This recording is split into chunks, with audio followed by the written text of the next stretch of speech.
la cita que leíamos hace rato, ahí en el libro de Josué, en el capítulo 24. Vamos al libro de Josué y vamos al libro, igual, capítulo 24, y vamos a leer lo que viene ahí en el versículo 14. Es Josué que se está despidiendo.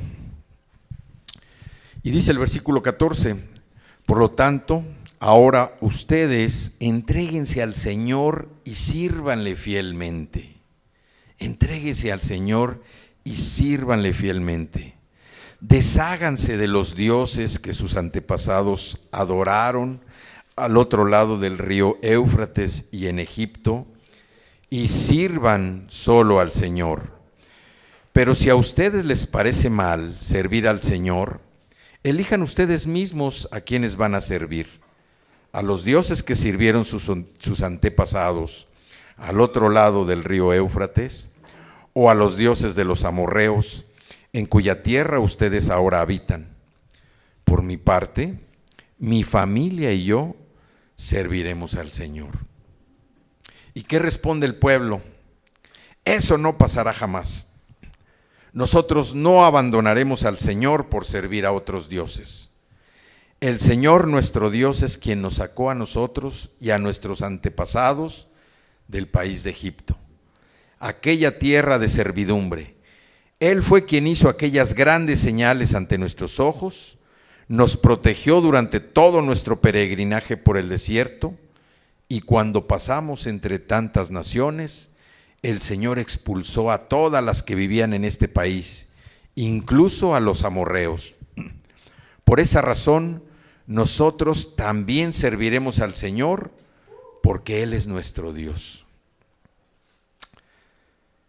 Entonces, vemos aquí cómo Josué les da una recomendación, le da una recomendación al pueblo de Israel. Y les dice, entréguense al Señor y sírvanle fielmente. Dos instrucciones, entréguense al Señor y sírvanle fielmente. Dejen ya los dioses del pasado. Y él está haciendo una referencia muy clara, porque dice, cuando estaban al otro lado del río Éufrates. O sea, ellos ya habían atravesado el río, ya estaban en un nuevo tiempo, estaban viviendo una vida distinta, habían llegado a la tierra prometida, pero seguían con la misma actitud. Y todavía el pueblo se ofende y dice, eso no pasará jamás. Nosotros no abandonaremos al Señor por servir a otros dioses. Reconocen que Dios los había sacado de Egipto, de la tierra de servidumbre, que les hizo grandes señales, que los protegió durante todo su peregrinar, que expulsó a todas las naciones donde ellos ahora estaban habitando, en la tierra prometida. Ellos, indignados, dijeron, no, pero ¿cómo? Nosotros, claro que nosotros no le vamos a ser infieles al Señor. Y bueno, ya a través de lo que sigue después del libro de Josué, en Jueces, en Reyes, en Crónicas, nos damos cuenta del verdadero corazón de los israelitas. ¿Sí? Cómo siguieron ofendiendo uno tras otro, siguieron haciendo lo que ofende al Señor, y pues el Señor tuvo que actuar también para ordenarlos, para que ellos volvieran a su camino. Pero pasaron muchas cosas. Y aquí vemos cómo esas dos instrucciones que decía Josué, entréguense al Señor y sírvanle fielmente. Nosotros necesitamos entregarnos al Señor, no de palabra, sino de corazón. Y necesitamos servirle fielmente. Al principio, cuando yo empecé pues acercarme a Lupita, a tratar de entender qué era el servicio, qué era el servir, pues yo lo comparaba un poco con pues lo que hace la servidumbre en una casa, de mantener las cosas ordenadas, limpias, lavar, etcétera. Pero el servicio es más que eso. Y el servicio es lo que se viene a convertir en un ministerio. O sea, el servirle a Dios fielmente quiere decir que le tenemos que servir con todo lo que somos, con todo lo que tenemos, con todo lo que hacemos. Y de hecho hace una separación cuando Dios está hablando de ministrar, cuando está hablando de servir. Ministrar es servir, pero es servir no como yo lo entendía en esa época, de estar presto a ver qué se te ofrece, yo te lo levanto, yo te lo hago. No, es parte del servicio. Pero el servicio, el ministrar, es el estar sirviendo a una comunidad, el estar sirviendo a una comunidad que Dios ha preparado, a una comunidad cristiana. Y para eso Dios nos está equipando. O sea, el servir no es nada más, oye, pues yo te voy a ayudar con lavar, te voy a ayudar con limpiar, con trapear, con cortar el zacate, con pintar. Ese es un servicio, es una manera de servir.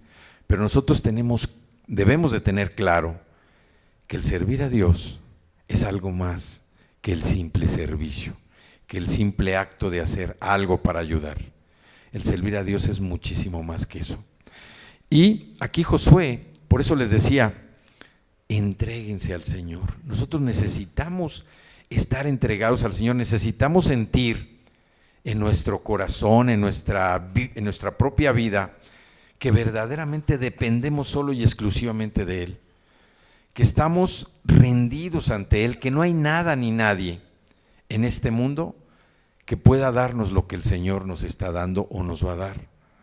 Nosotros muchas veces, y aquí Josué hacía esa referencia, como nosotros la podemos hacer el día de hoy, no depender de las circunstancias, no depender de las personas, no depender de la suerte, ni depender de familiares o amigos para lograr el propósito que Dios nos ha llamado a hacer. Nosotros necesitamos una dependencia exclusivamente del Señor. Dice que Dios es celoso y nosotros también debemos mostrar ese celo por depender exclusivamente del Señor. Vemos que el ministerio, el servir, muchas veces, o al principio para mí, era algo distinto. Y yo veía, bueno, decía, pues empecé a conocer a los pastores y decía, bueno, el ministerio lo ejercen los pastores. Pero la verdad es que estudiando la palabra, todos los creyentes somos ministros, todos los que creemos en Cristo Jesús, el fundamento de nuestra fe, somos ministros. Aquí el ministro no es un pastor, ¿no?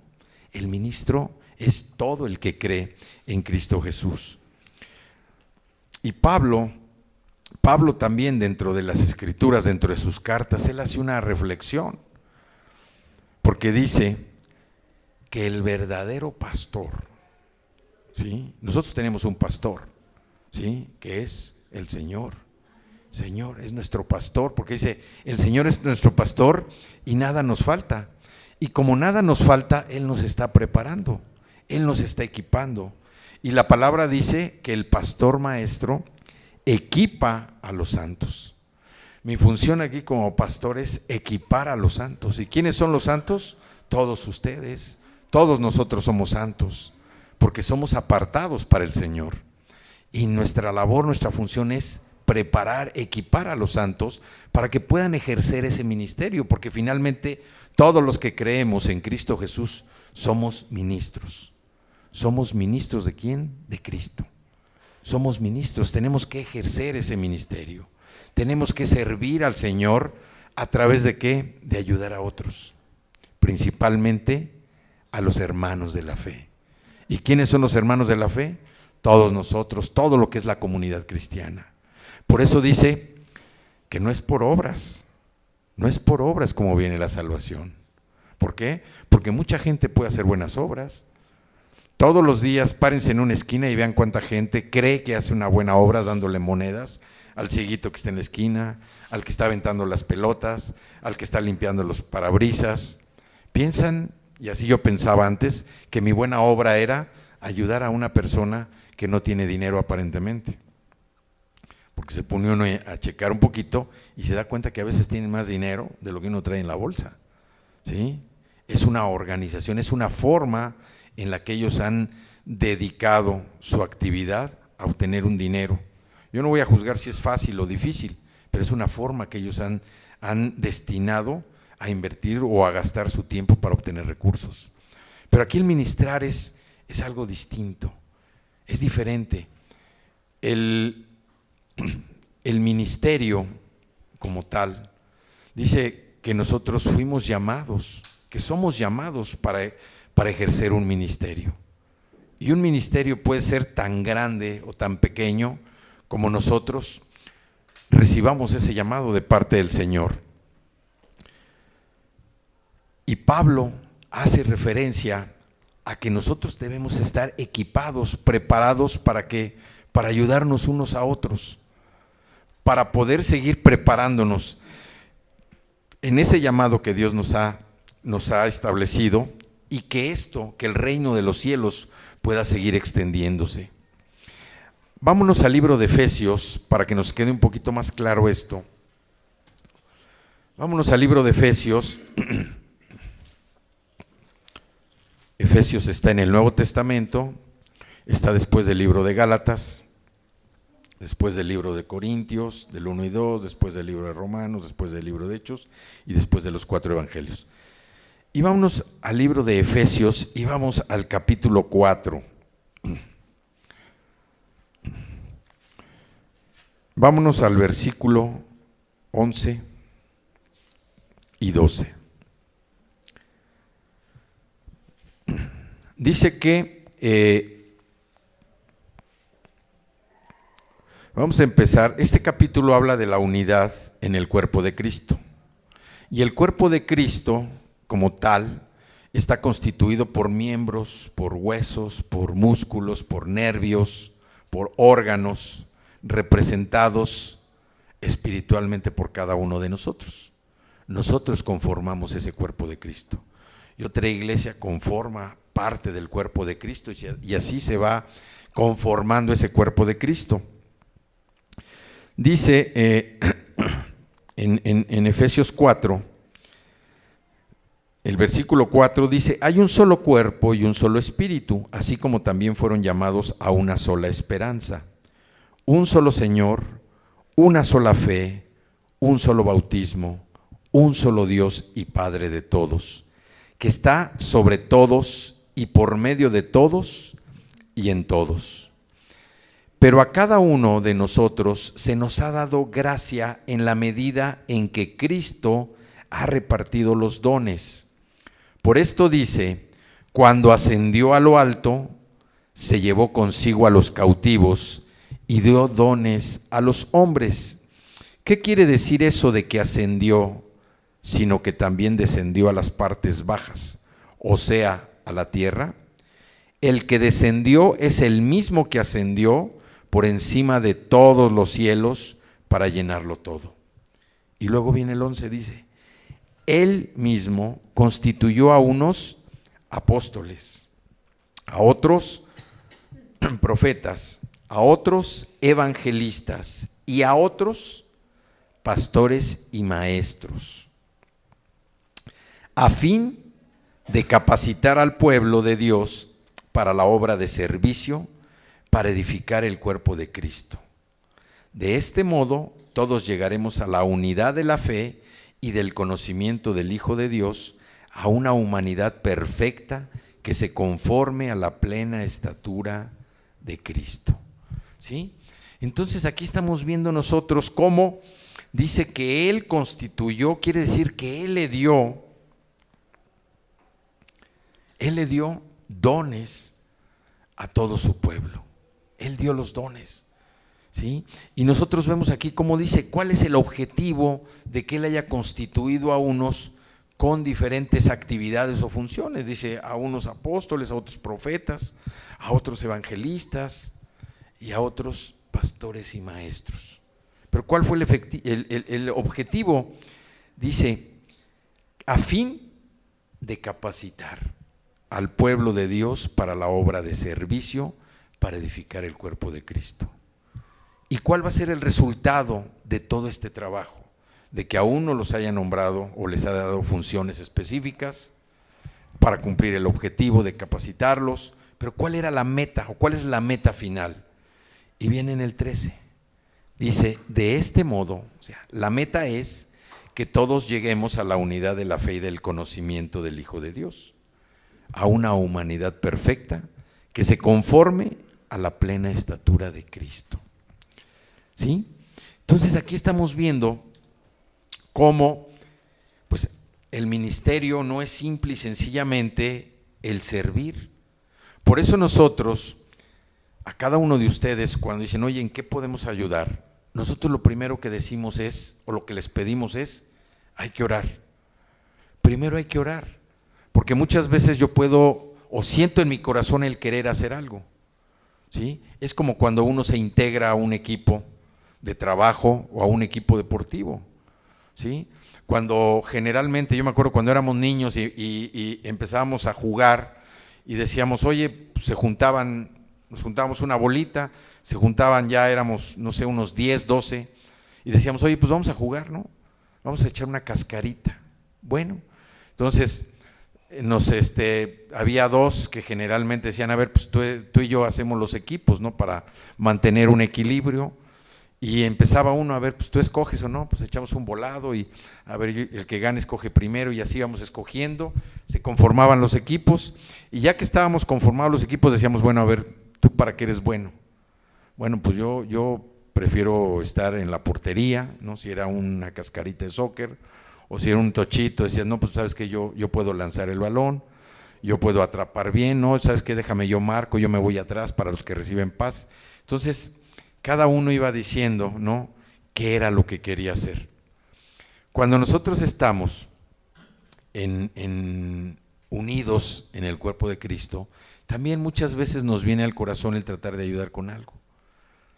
Pero lo más importante es que, a diferencia de cuando jugamos o cuando tratamos de hacer un equipo de trabajo, cuando se hace un equipo de trabajo también, bueno, se seleccionan, dependiendo del objetivo que se pretenda, se seleccionan las personas más avesadas para tratar de hacer un buen trabajo. Aquí nosotros lo que pedimos es ora. Hay que orar primero. Hay que ver si Dios de alguna manera nos revela o nos dice de qué manera podemos servir. Porque aquí no es servir como se sirve en la calle. No es venir a dar consejos, ¿verdad? De buena suerte o consejos de ánimo. No, el servir es mucho más que eso. Si nosotros no tenemos esa revelación de parte del Espíritu Santo, si nosotros no tenemos esa unción para servir, lo que estemos diciendo no va a servir. Necesitamos orar, necesitamos que Dios nos revele qué es en lo que quieres que yo te sirva. Yo les decía hace unas semanas, yo la verdad tenía una distorsión completamente en lo que era el servicio. Y al principio yo le decía a Lupita, mira, me decía Lupita, oye, no, es que mira, va a haber un evento. Ah, no, ok, ¿cuánto necesitan? No, pues es que no necesitan el carro, la camioneta, ahí está una camioneta, necesitan dinero, ahí está el dinero. Ese era mi entendimiento de lo que era el servicio. ¿Pero para qué? Pues para que a mí no me involucraran y no me molestaran, ¿no? O sea, a ver, ¿qué van a hacer? No, pues que vamos a ir a tal lugar, vamos a ir a un pueblo, vamos a hacer esto, vamos a hacer lo otro. Se necesitan vehículos, se necesita ropa, se necesitan cobijas, se necesitan alimentos, se necesita agua. Ah, pues órale. Nosotros ponemos el agua, ponemos los alimentos, pero siempre tratando de no involucrarme. Ese era mi entendimiento del servicio. Nunca me imaginé yo también que el servicio era mucho más que eso, ¿no? Que era, pues no tanto el poner las cosas alguien las va a poner, ¿sí? Exactamente. La diferencia es hacerlo. ¿Quién lo va a hacer? Y eso es lo que busca el Señor. ¿Quién va a hacer el servicio? ¿Quién está dispuesto a poder extender el reino a través del servicio, a través de servir? Decíamos que nosotros debemos confiar, debemos servir y adorar a Dios, al único Dios todopoderoso. Eso es lo que tenemos que buscar nosotros, ¿sí? Pero el servir es el darnos nosotros, porque es servir con un modelo. ¿Y el modelo quién nos los dio? Jesús. el modelo, el ejemplo que Jesús nos dio vino a modificar completamente, radicalmente lo que era el servicio. Vino a romper, a transformar las éticas de los judíos y de los griegos en su época, ¿sí? Porque él hizo una comparación y luego hizo una igualdad, porque dice, sirviendo a los demás, estamos sirviendo a Dios. Sirviendo a Dios, estamos sirviendo a los demás. Y nosotros debemos tener claro que cuando estamos sirviendo a Dios, estamos sirviendo a los demás. ¿Sí? Para nosotros debe quedar claro que mientras estemos sirviendo a Dios, estamos sirviendo a los demás. Muchas veces, y nos decían, oye, pues hubo una época, aunque ustedes no lo, bueno, sí lo creen, pero hubo una época en que nos tocaba lavar los baños. A mí me tocaba lavar los baños de los hombres, ¿sí?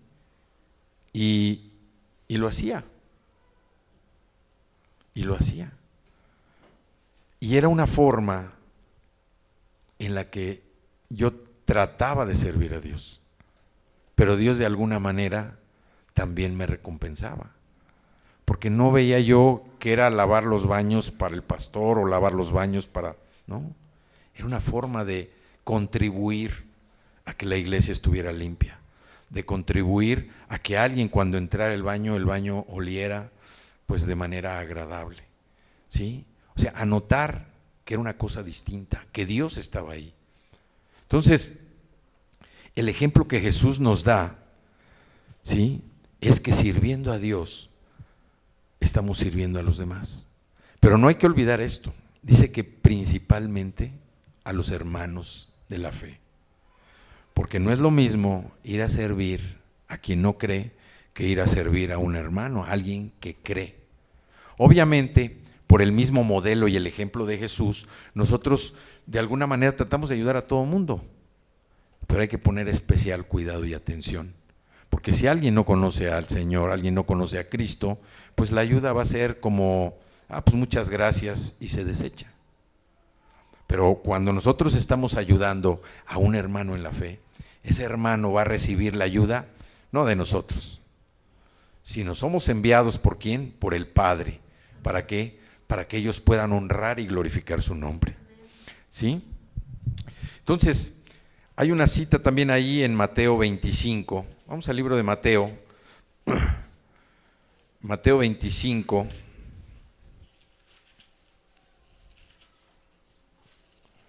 Del 31 al 46, que dice: cuando el Hijo del Hombre venga en su gloria y todos los santos ángeles con él, entonces se sentará en su trono de gloria y serán reunidas delante de él todas las naciones y apartará los unos de los otros, como aparta el pastor las ovejas de los cabritos, y pondrá las ovejas a su derecha y los cabritos a su izquierda. Entonces el rey dirá a los de su derecha: venid, benditos de mi Padre, heredad el reino preparado para vosotros desde la fundación del mundo.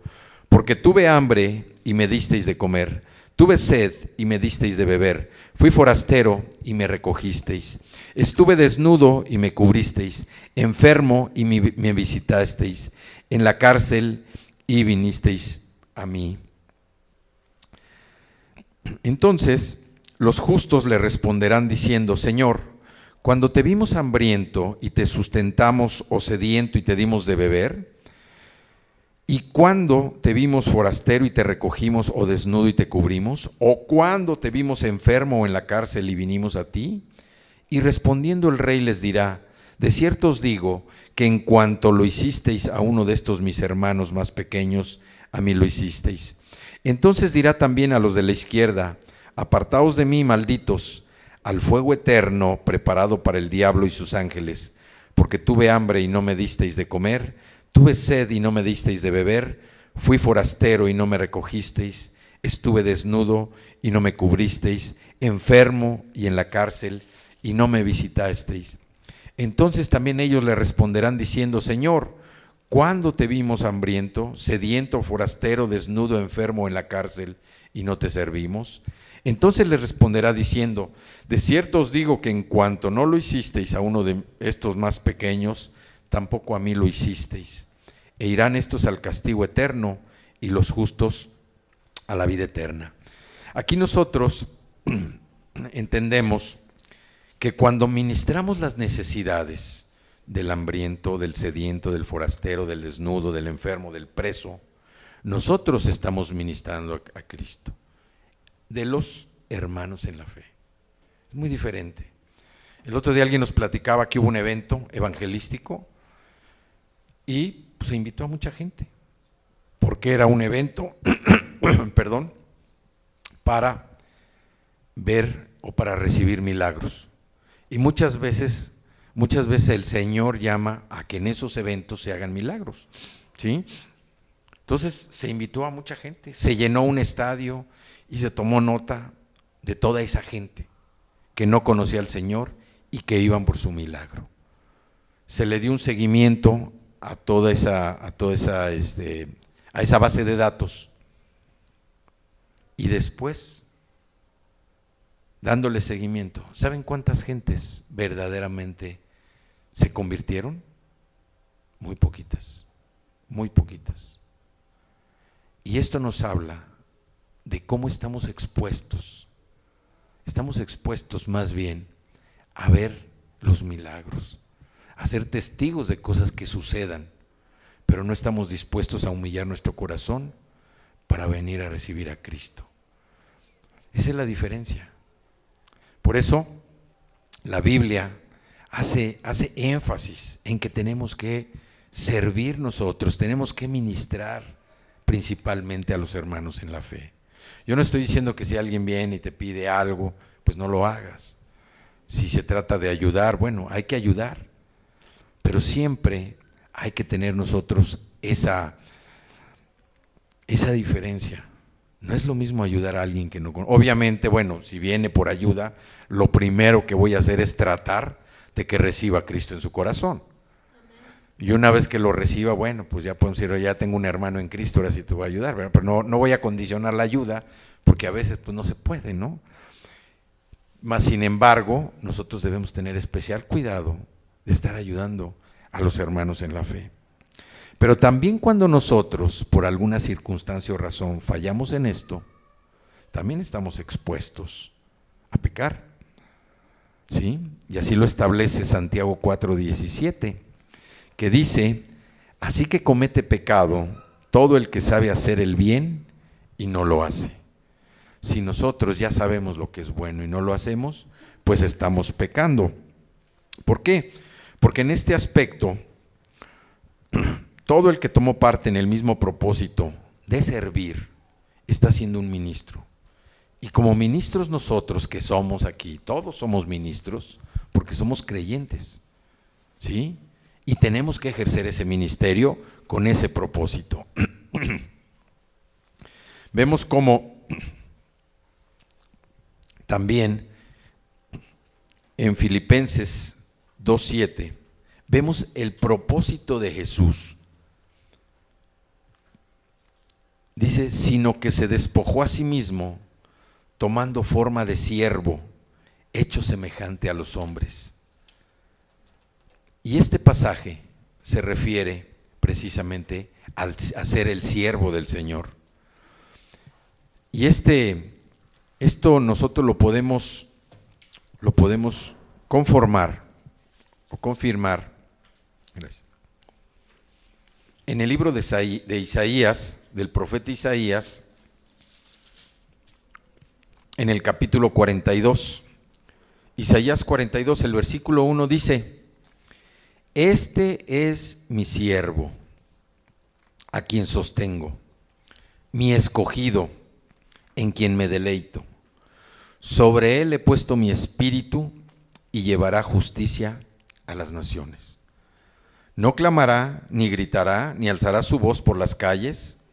No acabará de romper la caña quebrada, ni apagará la mecha que apenas arde.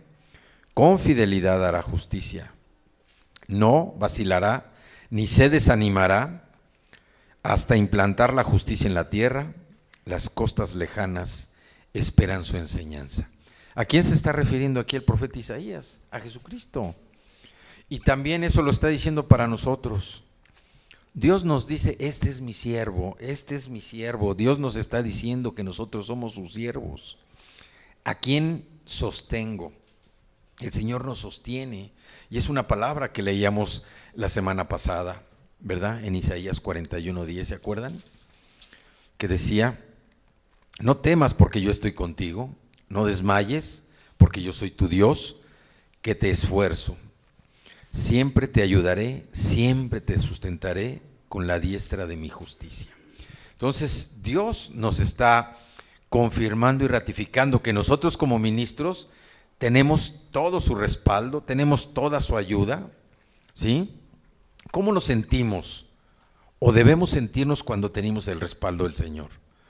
Cuando tenemos el respaldo del Señor nos debemos sentir con seguridad, con confianza, ¿sí? Muchas veces en las entrevistas de trabajo les pregunto: oye, ¿y por qué te interesaría trabajar en esta organización? No, dice, pues porque es una organización muy grande. El respaldo del nombre. Muy bien. Entonces, si en lo natural nosotros vemos que uno está buscando lo grande, tenemos lo más grande que existe, que es el Señor. ¿Por qué no podemos sentir ese respaldo, esa seguridad de que lo que estamos haciendo es para el Señor? Él nos sustenta, ¿sí? No desmayemos, Él nos está impulsando, Él nos está respaldando para hacer la obra.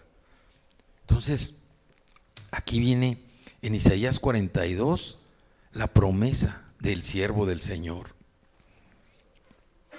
Cristo realmente cumplió con este llamado y su vida estuvo dedicada a atender las necesidades de los demás. Por eso, siguiendo su ejemplo, el ejemplo de nuestro Salvador, todos los creyentes somos siervos del Señor. Y así viene estableciéndose en el Nuevo Testamento. Por ejemplo, en Romanos 1:1 dice: Pablo, siervo de Jesucristo, llamado a ser apóstol, apartado para el Evangelio de Dios. En Gálatas 1:10 dice: ¿qué busco con esto? ¿Ganarme la aprobación humana o la de Dios? ¿Piensan que procuro agradar a los demás? Si yo buscara agradar a otros, no sería siervo de Cristo. Estamos nosotros llamados para hacer la buena obra a toda la gente, pero con una responsabilidad muy especial a los hermanos en la fe. Gálatas 6:10 dice: por lo tanto, siempre que tengamos la oportunidad, hagamos bien a todos y en especial a los de la familia de la fe. Hebreos 10:24 dice: preocupémonos los unos por los otros a fin de estimularnos al amor y a las buenas obras. Los conceptos que estamos hablando de ministro y ministerio deben ser ampliados a toda la iglesia y debemos incluir a todos los miembros de la iglesia, porque todos nos convertimos en siervos del Señor.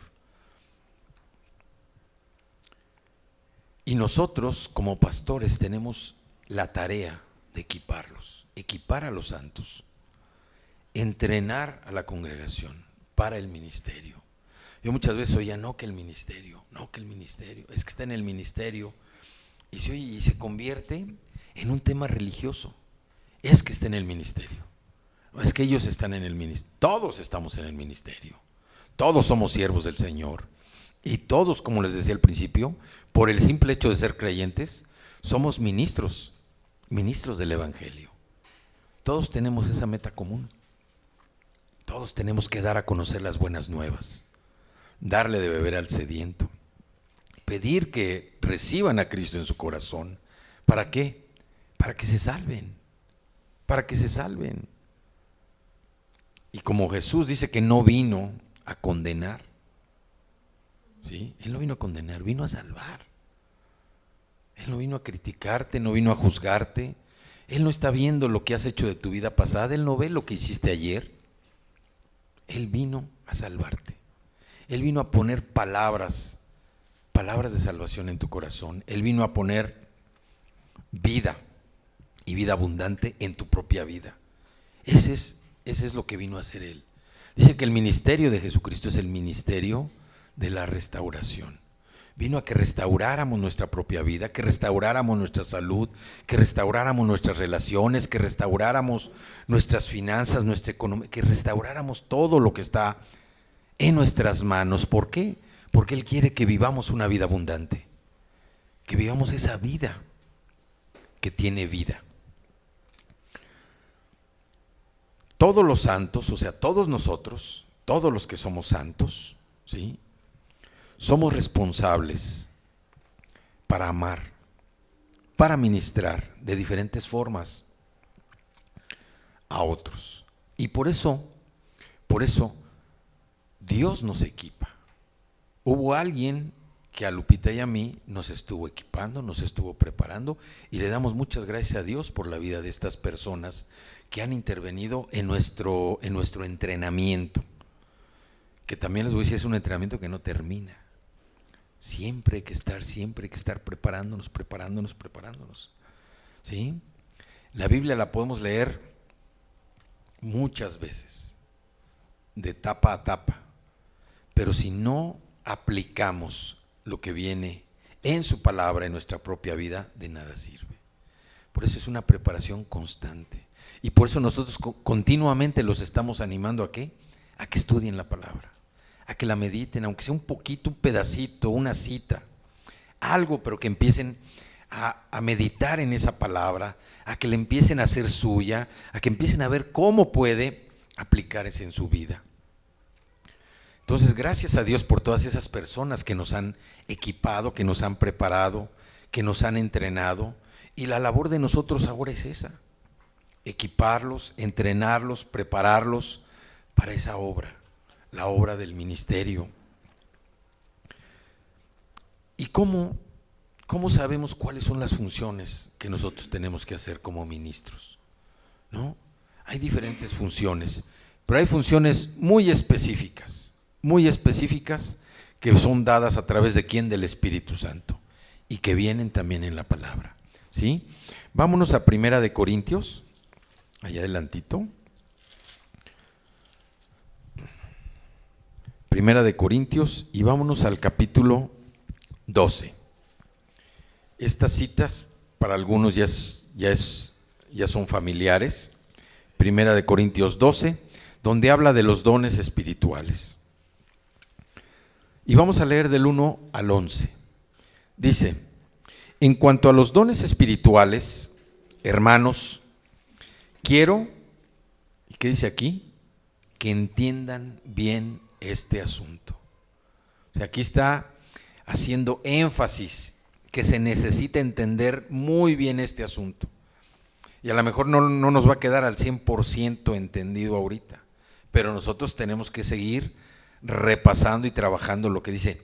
En cuanto a los dones espirituales, hermanos, quiero que entiendan bien este asunto, porque no es algo sencillo, no es algo fácil. Dice: ustedes saben que cuando eran paganos se dejaban arrastrar hacia los ídolos mudos, ¿sí? Se dejaban arrastrar hacia los ídolos mudos. Por eso les advierto que nadie que esté hablando por el Espíritu de Dios puede maldecir a Jesús, ni nadie puede decir Jesús es el Señor, sino por el Espíritu Santo. Y aquí vemos que cuando alguien, aquí lo dice la palabra, que cuando alguien no lo dice de corazón y se refiere a Jesús como el Señor, sin tener esa revelación, sin tener ese interés, ese amor en su corazón, está maldiciendo a Jesús. Nada más hablarlo por hablar. Aquí lo dice. Por eso les advierto que nadie que esté hablando por el Espíritu de Dios puede maldecir a Jesús, ni nadie puede decir Jesús es el Señor, sino por el Espíritu Santo. Ahora bien, hay diversos dones, pero un mismo Espíritu. Hay diversas maneras de vivir, pero un mismo Señor. Hay diversas funciones, pero es un mismo Dios, el que hace todas las cosas en todos. A cada uno se le da una manifestación especial del Espíritu para el bien de los demás. A unos, Dios les da por el Espíritu palabra de sabiduría. A otros, por el mismo Espíritu, palabra de conocimiento. a otros fe por medio del mismo Espíritu, a otros, y por ese mismo Espíritu, dones para sanar enfermos, a otros poderes milagrosos, a otros profecía, a otros el discernir espíritus, a otros el hablar en diversas lenguas y a otros el interpretar lenguas. Todo eso lo hace un mismo y único Espíritu, quien reparte a cada uno según Él lo determina. Vamos a ver cada una de estas partes, porque dice que debemos entender muy bien este asunto, ¿sí? Dice primero, en cuanto a los dones espirituales, Pablo aquí está dando respuesta a preguntas que hicieron los corintios, ¿sí? Ahí atrásito, en el capítulo 6 y el versículo 1, viene, perdón, el 7:1, viene una de las preguntas que hacía el pueblo de Corinto. Primera de Corintios 7:1. Dice, en cuanto a las cosas de que me escribisteis, bueno le sería al hombre no tocar mujer, pero a causa de las fornicaciones, cada uno tenga su propia mujer y cada una tenga su propio marido. Esa es una pregunta que hicieron los corintios. En 8:1 viene otra pregunta que hicieron los corintios. Dice, en cuanto a lo sacrificado a los ídolos, sabemos que todos tenemos conocimiento. El conocimiento envanece, pero el amor edifica. Y si alguno se imagina que sabe algo, aún no sabe nada como debe saberlo. Pero si alguno ama a Dios, es conocido por Él. ¿Sí? Y en 16:1, ahí adelante, 16:1 viene otra pregunta. Dice, en cuanto a la ofrenda para los santos, haced vosotros también de la manera que ordené en las iglesias de Galacia. Entonces aquí vemos, por eso dice, en cuanto a los dones espirituales, porque Pablo da a entender que hay una respuesta para las preguntas que hacía el pueblo de Corinto en su carta. ¿Y qué son los dones espirituales? Los dones espirituales son esas manifestaciones del Espíritu Santo apoderando, dándole poder. ¿A quién? A sus santos. A nosotros nos está dando poder. ¿Para qué? Para ministrar las necesidades ¿de quién? Del cuerpo de Cristo. ¿Quién es el cuerpo de Cristo? La iglesia. ¿Sí? Entonces son esas manifestaciones que vienen a través del Espíritu Santo para que nosotros podamos ministrar, podamos servir al cuerpo de Cristo. ¿Y quién es el cuerpo de Cristo? La iglesia. Ese es el ministerio, ese es servir. Es un don de gracia. No se puede comprar, ni tampoco se puede adquirir. Tiene que venir, ¿por quién? Por el Espíritu Santo. ¿Sí? Y luego dice, ustedes saben que cuando eran paganos, o sea, cuando todos éramos paganos, antes de venir a Cristo, todos, ¿no? Todos, los bebés nacen y son paganos. Tienen que aceptar a Jesús en su corazón para que verdaderamente sean hijos de Dios. Dice, ustedes saben que cuando eran paganos se dejaban arrastrar hacia los ídolos mudos. Y aquí Pablo hace esto, ¿por qué? Porque los corintios habían sido influenciados por diferentes corrientes y también adoraban a ídolos mudos. ¿Sí? De hecho, todos los dioses que nosotros llegamos a ver son dioses mudos. Todos. O sea, la palabra mudo va de la mano con un dios pagano. Es un dios que no va a hablar. Sin embargo, ahora, a través de esta carta, Pablo los está invitando y les está diciendo, ¿saben qué? Ahora son guiados ¿por quién? Por el Espíritu Santo. ¿Sí?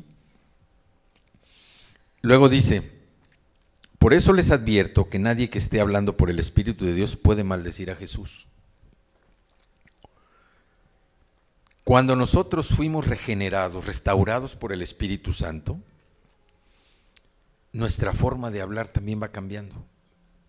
Pero tiene que ir cambiando de tal manera de que se refleje la vida de Cristo a través del Espíritu Santo. no que nos aprendamos frases, ¿sí?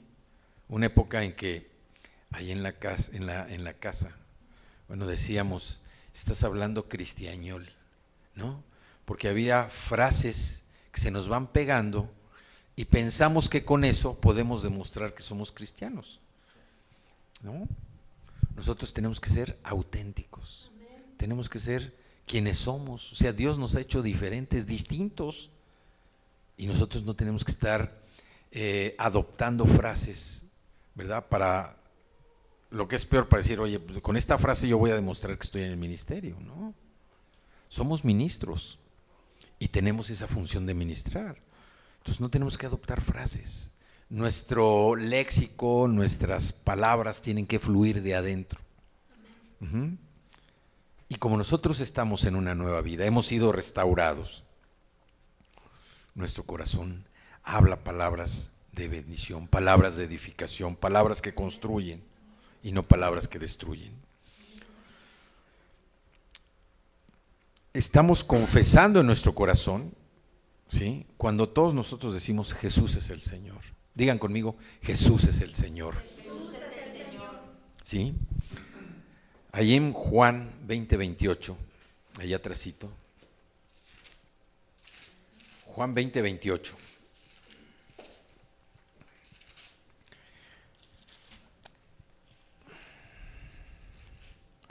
Juan 20:28, el Evangelio de San Juan 20:28 dice, y este es cuando Jesús se le apareció a Tomás, que Tomás no creía, ¿sí? ¿No? El 27 dice,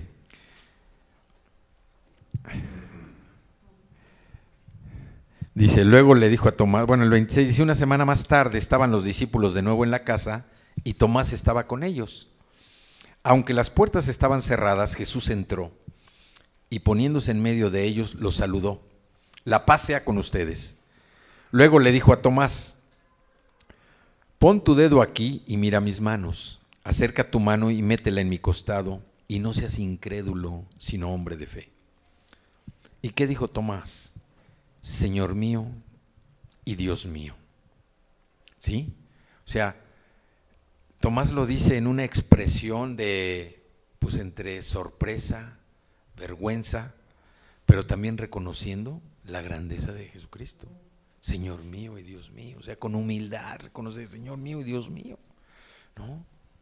Y hay otra cita en Primera de Juan, que está ya casi al final, Primera de Juan, en el versículo 4, 2 y 3. Primera de Juan, capítulo 4, versículos 2 y 3. Dice, en esto pueden discernir quién tiene el Espíritu de Dios. Todo profeta que reconoce que Jesucristo ha venido en cuerpo humano es de Dios. Todo profeta que no reconoce a Jesús no es de Dios, sino del anticristo. Ustedes han oído que éste viene, en efecto, ya está en el mundo. Primera de Juan 4, 2, 3. Y aquí también hacemos un paréntesis respecto a la palabra Señor. La palabra Señor que se utiliza aquí en el Nuevo Testamento es una palabra que viene de la traducción griega del Antiguo Testamento, de la Septuaginta, para traducir el nombre hebreo Yahweh, el Señor. Nosotros sabemos que aquí se habla de Yahvé, ¿sí? Jehová. Y lo siguiendo con 1 Corintios 12, dice, ahora bien, hay diversos dones, pero un mismo Espíritu, hay diversas maneras de servir, pero un mismo Señor, hay diversas funciones, pero es un mismo Dios. Aquí está hablando, en estos versos, está reflejando la Trinidad y muestran la unidad, la diversidad de los dones espirituales, ¿sí? Un mismo Espíritu, un mismo Señor, un mismo Dios. Habla de los dones que vemos que son dones de gracia, producidos ¿por qué? Por la morada interior de ¿quién? Del Espíritu Santo. Luego dice el 5, hay diversas maneras de servir, pero un mismo Señor. Servir aquí indica a la comunidad cristiana, ¿sí? Servir es ayudar, apoyar, entender la necesidad para poder servir con eficiencia. Necesitamos entender la necesidad y por eso se requiere la labor del Espíritu Santo. No es nada más servir porque pues, el sentimiento me ganó y veo que no puedes con la mesa, yo te voy a ayudar.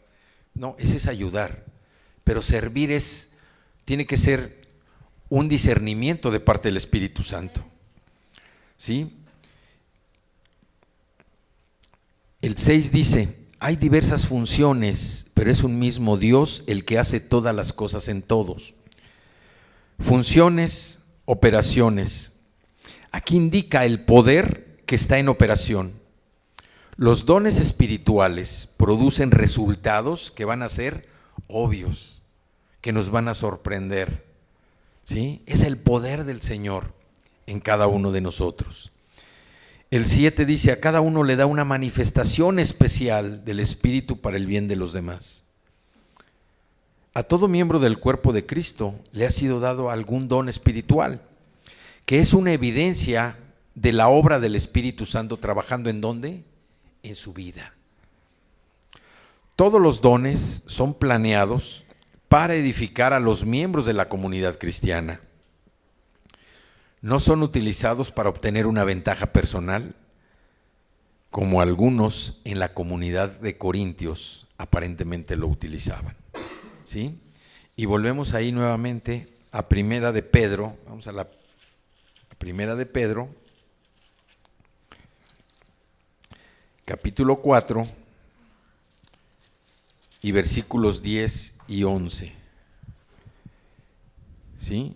Porque aquí está hablando ya también de las manifestaciones que había, pero nos dice, el que habla, hágalo como quien expresa las palabras mismas de Dios.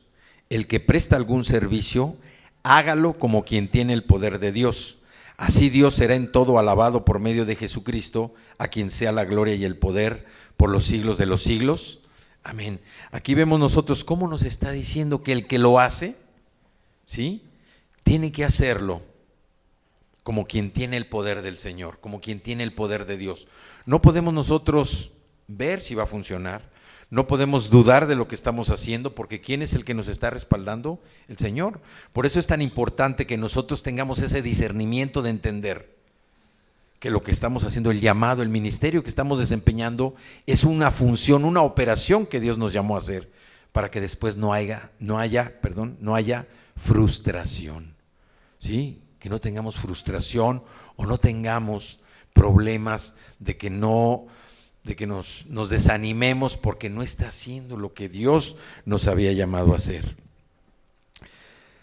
Vemos también en el 8, dice, a unos, estamos en 1 Corintios 12:8, dice, a unos Dios les da por el Espíritu palabra de sabiduría, a otros por el mismo Espíritu palabra de conocimiento.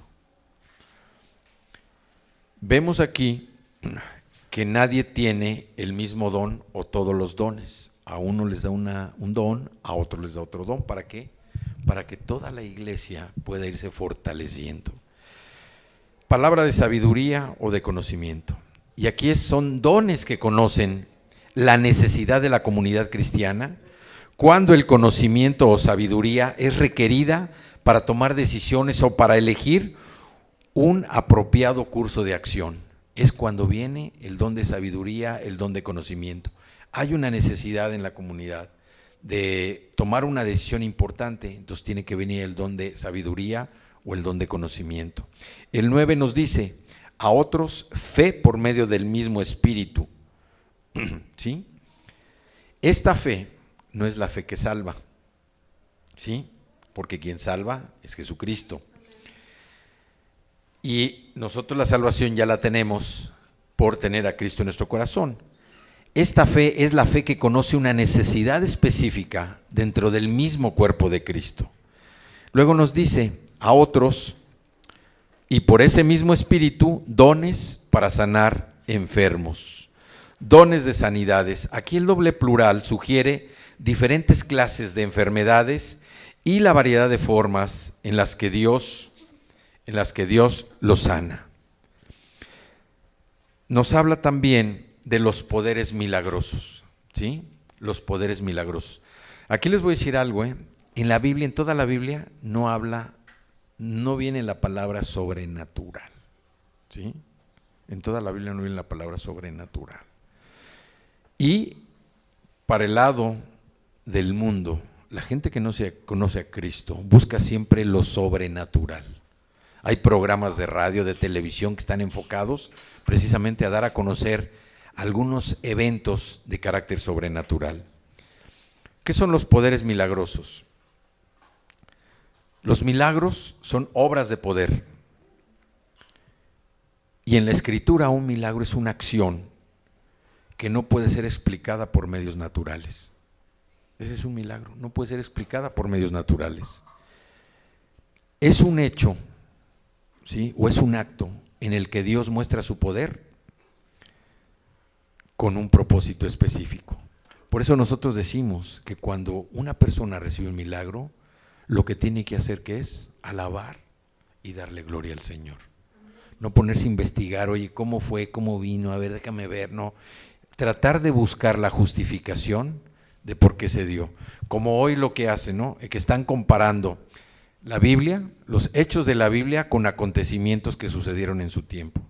Que si el Mar Rojo, porque se tiñó de sangre, que por si las plagas. Un milagro es un hecho, es un acto de Dios para evidenciar su poder con un propósito específico.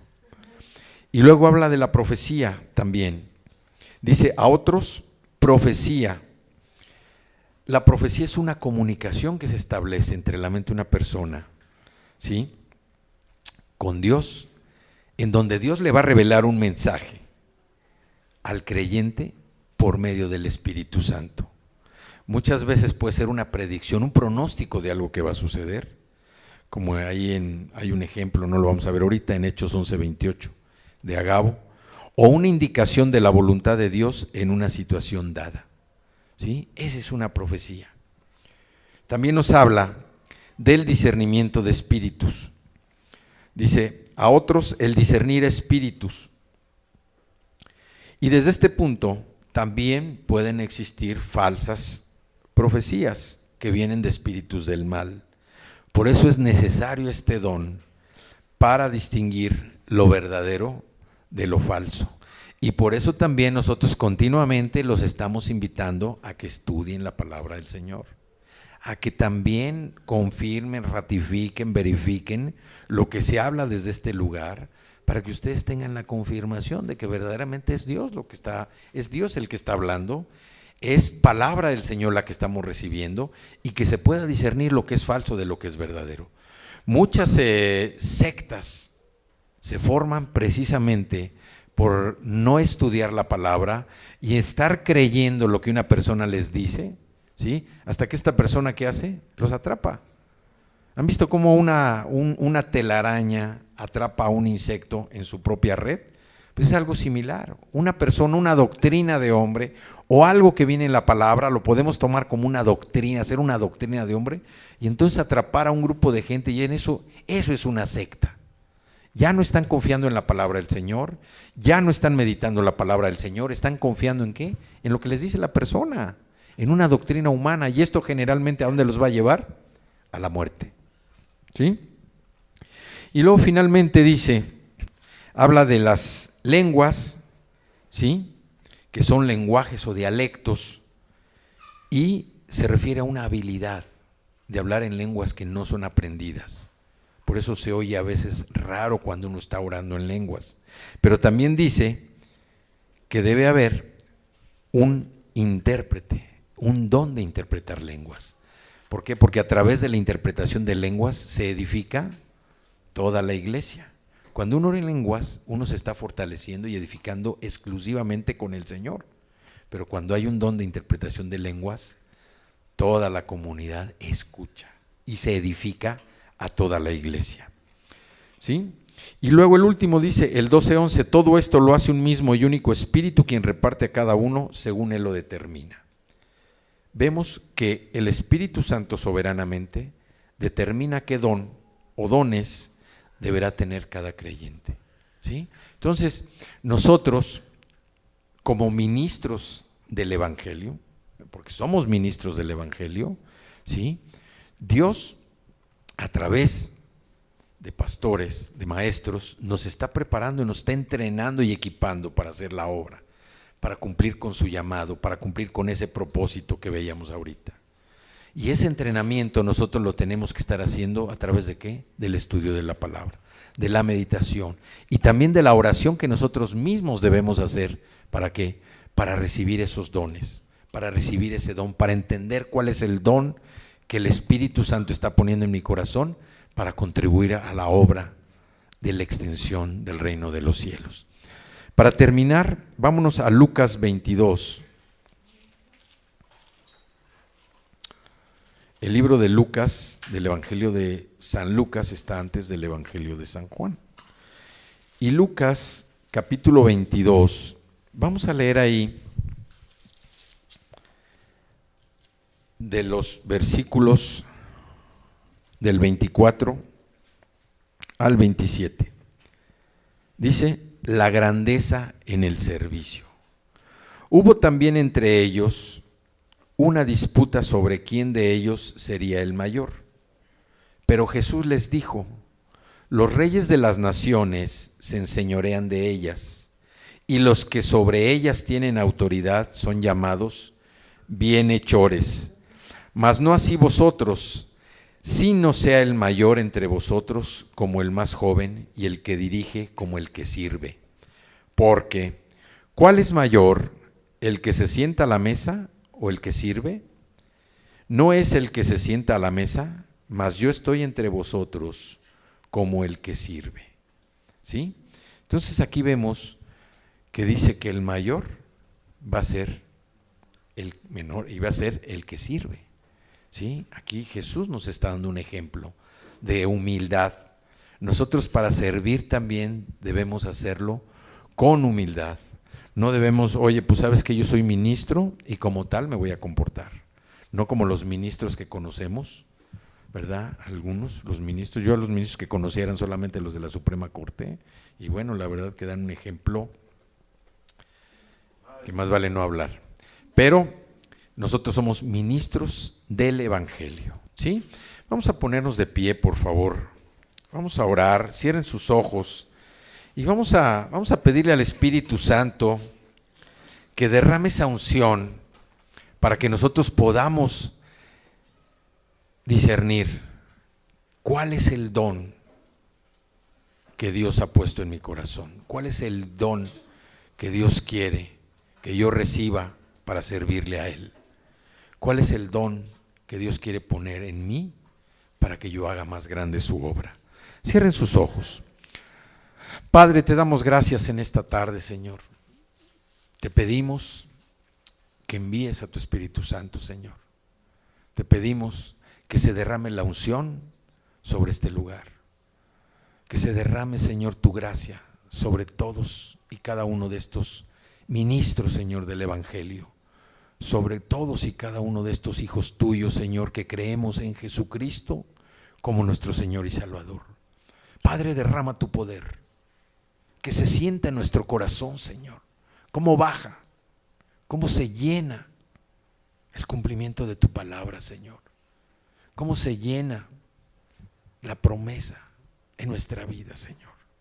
Y yo te pido, Padre, yo te pido en esta tarde que derrames sobre cada uno de estos hermanos, Señor, en la fe, de esta familia, en Cristo Jesús, Señor, que tú derrames cada uno de tus dones, Señor, que ellos hoy disciernan lo que es servir, que hoy hayan aprendido, Señor, cuál es el verdadero ministerio, Yo te doy gracias, Señor, y derrama sobre cada uno de ellos, Padre. Derrama los dones, Señor. Los dones, Padre. Dones, Señor, que sirvan primeramente para edificarlos a ellos, Señor, en su vida. Sí, Señor, te damos gracias. Gracias, Padre. Gracias, Señor. Gracias porque tú derramas en esta tarde, Señor, dones, Señor, palabras de sabiduría. A otros, Señor, palabra de conocimiento. A otros, fe, Señor, por medio del Espíritu Santo. A otros, Señor, dones para sanar enfermos. A otros, poderes milagrosos, Señor. A otros, profecía. A otros, Señor, el discernir espíritus. A otros, el hablar en diversas lenguas.